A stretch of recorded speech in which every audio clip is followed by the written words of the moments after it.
All right, we're here at CES 2015, and we're talking with Shannon Robb from Thermaltake. Shannon's going to take us through some of their new cases, their LCS system. Shannon, so what do we got here today? Well, Sean, we have the Core X series, Core X9, Core X2, and Core X1. These are more you want to build from the ground up. These systems can do it. You can strip them down to absolutely nothing and basically build them from there. So these things come with all the necessaries you need to put them together. They're cubical chassis. They can be stacked, but you can rip it all out and literally just build one of them into a water cooling case like you see here. You could build this thing into just water cooling and feed the one below it if it's stacked together. Or you can build an awesome water cooling rig in the one like you see over there and still have your motherboard and everything below it. You have tons of scalability, tons of modularity, so you can pull the rails out the top. Like for instance, perfect example, on the top of the Core X9, you actually pull the trays out that hold the radiators, and you take these rails, you mount your radiator, then you drop the whole assembly in, rather than the old school way, like I'm sure you've done before, where you have to try to hold the radiator up and try to start screws in so that it doesn't fall down, and you end up with one side hanging down or something silly like that. We took this thing, ripped it apart multiple times during the design process, because the USA side, like me, worked with our Taiwan team, and basically we went back and forth with our engineers and said, okay, need to fix this, need to fix that. We went through every step, every part of the build to make sure that when you build this thing, it wasn't one of these hang-ups where you got to make a compromise. Everything can be removed, replaced, moved, just pretty much put wherever you want to make it yours. What made you guys decide to go this direction with this? I know there are, have been kind of niche cases that have done this before, but this is definitely much more, I don't want to call it mainstream because it's definitely not a mainstream product, but at the same time, what had you guys move in this direction? I know you've made a lot of changes to the way you built your cases over the last couple of years, and this looks like another sort of shift in that design. Well, the start of this kind of design was with the Core V71. We wanted to go more so that, once again, like we said, your build, our core.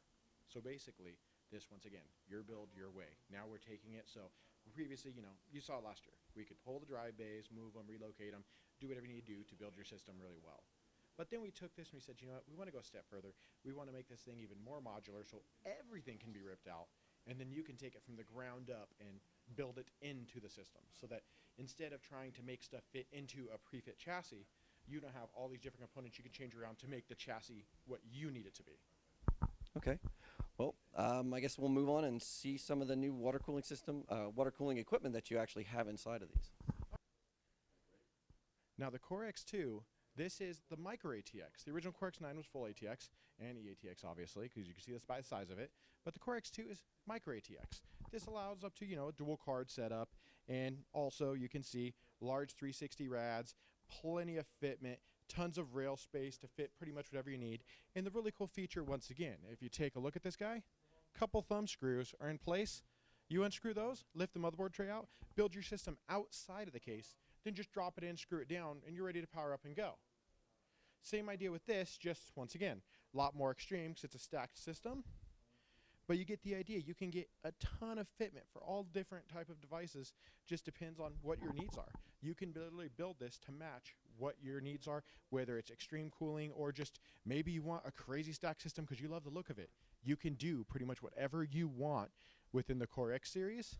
And with that, you can now look at the Core X1 over here. This is our mini ITX. Now, it's a little big for a mini ITX because of the fact that we wanted to build huge capability into it. This one is about the closest you'll see to fully stripped because we put all the liquid cooling in here. So basically these are screwed together. It's like a single chassis. It's like a basically really wide tower. And it's got the horizontal motherboard placement, single GPU, but it does have triple slot openings. So if you have one of those really large triple slot graphics cards, we didn't forget about you, because when it comes down to it, most mini ITX cases don't take that. We have the full triple slot available along with more than enough GPU length possibility so that you can fit any card that's on the market presently. Okay, everyone, now first we have the single Core X9. As you can see here, we have dual cylinder reservoirs stacked on top of each other. They're feeding each other. Just creates a really cool effect while being also an effective cooling solution, because it gives you a lot of liquid capacity. So therefore, when you have those thermals running really well, it just keeps the water cooler for a longer period of time. So if you're putting this thing under extended load, and let's say you're pushing it a bit, you're not going to have as much saturation to the loop as you would with just a smaller radiator reservoir like you have here. You have a much larger solution, so it keeps it much more under control. Even though this one's extreme overkill, it's got a few 480s to it, it's a ton of cooling. It's not really something that we're going to really have a problem with. And then you have your stacked one here. This one actually has dual loops. The whole top is red. It has four 480s feeding it, and 480 radiators, and so therefore this thing the red will actually cool the GPU, while the blue loop down here cools the CPU.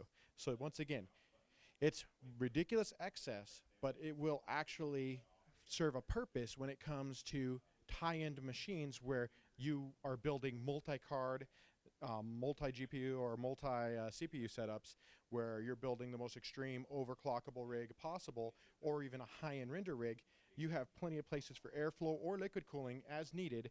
And what's really cool about the X9 itself is that when you take all the drive bays out, there's actually a drive tray below the CPU cutout that will fit dual SSDs and a high-capacity storage 3.5 drive, so you can have rated SSDs and a big storage drive all out of sight. You don't even know they're there. They're hidden right up under the CPU cutout.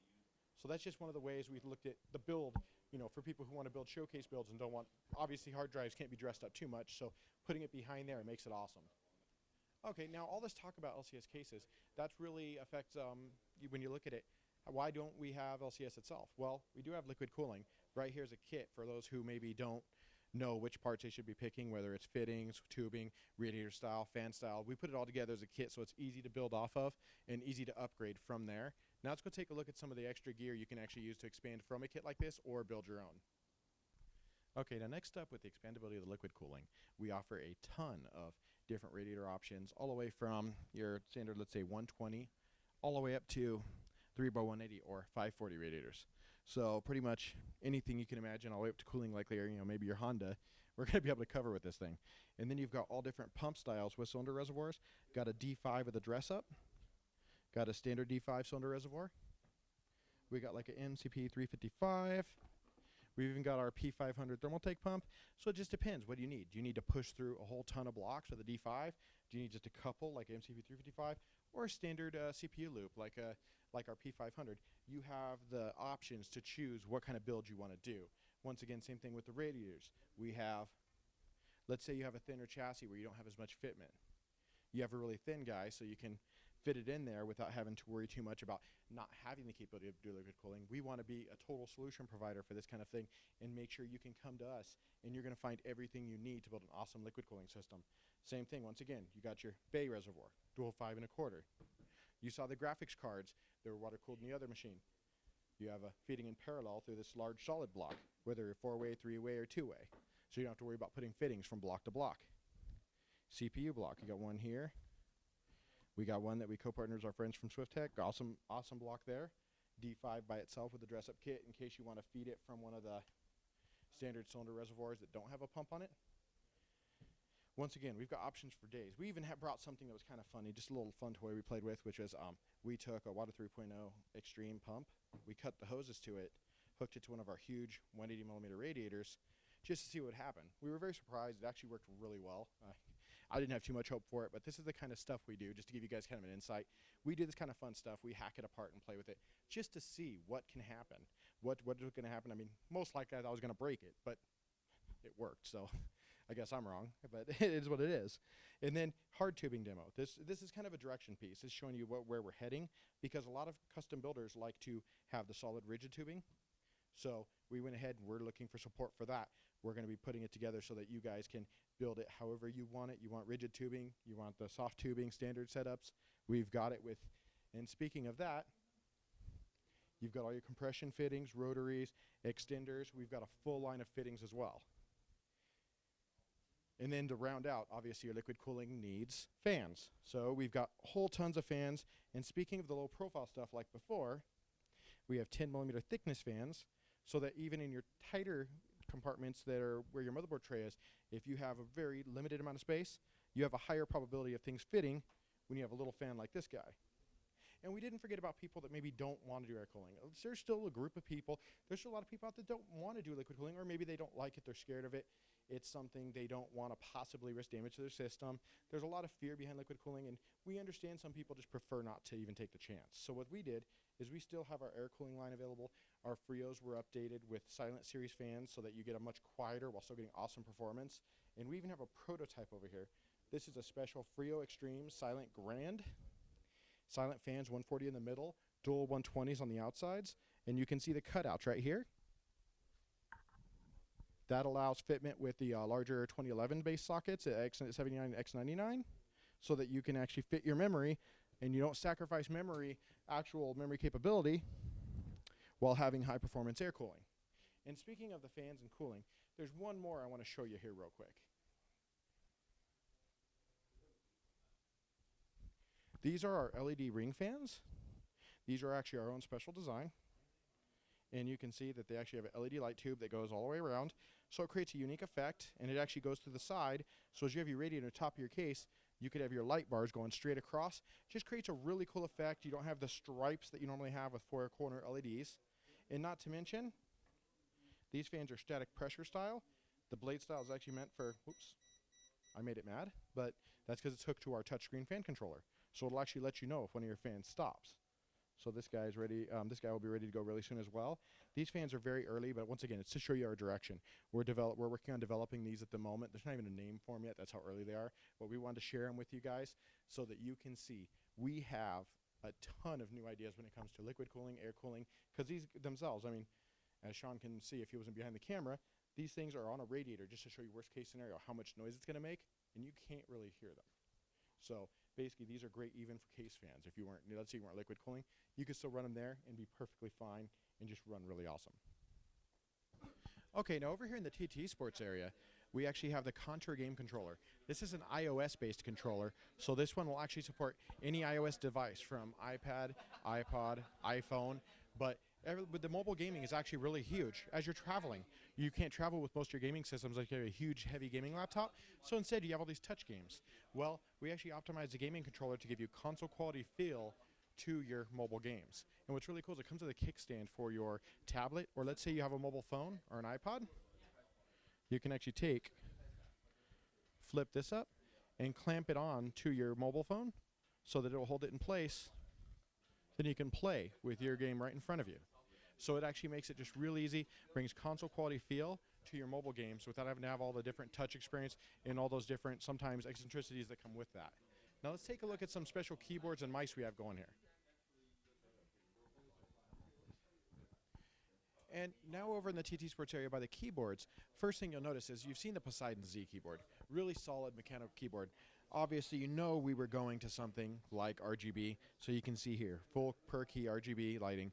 This is basically preset for some cool functions, just show it off, but it will have a full software to control it when ready and have it out. Figure this one you'll be seeing within the next few months. You'll see it showing up here. But there's even a more, see, okay, this is just for the pretty effect. This is just to create the flash, to create the flare for you. But we have something that actually adds some functionality.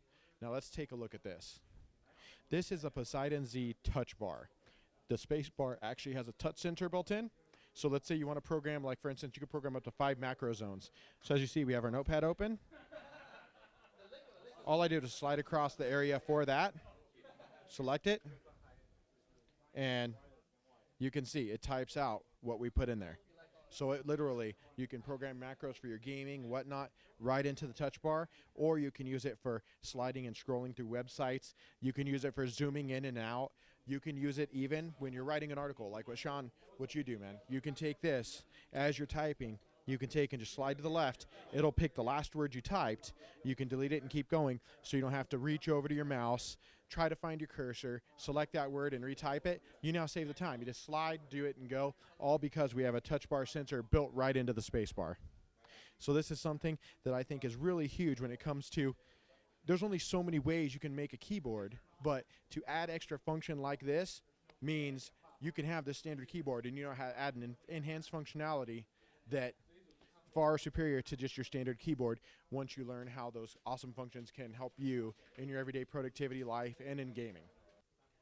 So next up, we have the Theorem Plus Smart Mouse and the Poseidon Z Plus Smart Keyboard.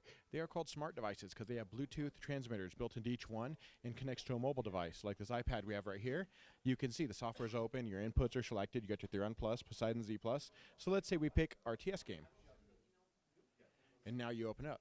First of all, mouse. You can see as you're moving around, you get your movable travel distance, pick it up for liftoff. Let's say you reach into your mouse pad, your liftoff count adds up. Now also, as you're clicking, you're in an RTS game, whatnot, you can see your APM is counting up, your total clicks is counting up, but that's not all. We also have the keyboard. as you're entering, let's say you're playing through your game. We're just going to kind of go through a quick bunch of key presses here so you can see the effect. So now you have your APM going through here. And then you can see one really cool feature is you have your top 10 hotkeys.